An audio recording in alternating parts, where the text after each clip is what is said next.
Well, I think it should be elation because that is one of the great mustakas that we have seen in sport, I reckon. So good. And Tubby just mentioned they were calling you a fossil back in the 90s. Oh, thanks for that. Yeah, I didn't know we called you Artie on the show, and now Fossil. Fossil, yeah. Better you than me, mate. That's what I say. That was nearly 30 years ago, can you believe that? And it's been 40 years since Iraq have played in a World Cup. What an amazing story to get this nation back to the scene of the World Cup finals. Now that you've had some time for it to seep in, what does it mean to the team and the country? Well, it still hasn't really 100% settled in, to be honest. It was a chaotic month, March, with the preparation for the players because of everything that's going on in the Middle East at the moment.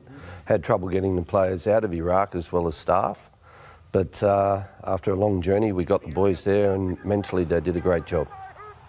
Now, you've got a really, really tough pool that you're in, and I'm a real optimist at the end of the day. My wife said yes when I asked her to marry me. So, but you're up against Norway, France and Senegal in your pool. Again, you're in the World Cup. Of course you've got hope, but it's going to be tough, isn't it? Yeah, of course. But I don't want to just go there thinking we've just qualified and that's enough. Yeah. You know, probably here in Australia, everyone is saying it's a group of death that we're in, but for me it's a group of excitement because it's a wonderful opportunity for the players to show what they've got. And when you step on the field, you know better than anyone. It can be in football 11 v 11, your sport 13 against 13, 1 against 1.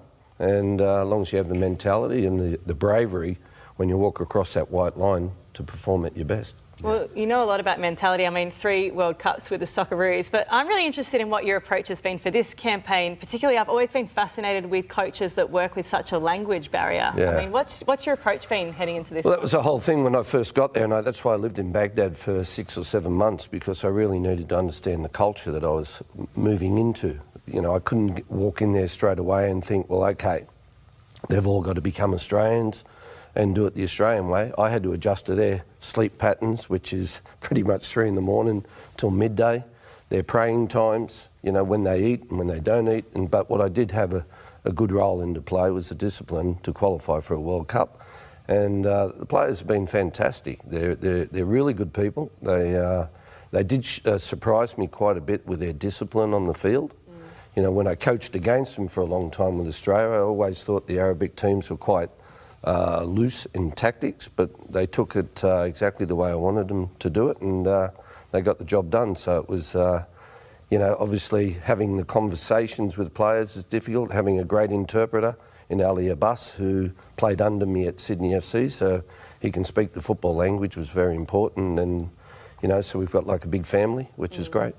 And Arnie, 2024, you leave the Socceroos. You did a great job there. And what were the main reasons, A, you left the Socceroos, and B, ended up coaching Iraq? Yeah, look, Tubby, I think it's quite simple at the end of the day. After 6 years in charge of the Socceroos, and I had to go through the period of COVID, you know, and we played 3 games out of 20 qualifiers here in Australia. And I missed 1.5 games. When I say 1.5 games, I had COVID. I wasn't even at the game.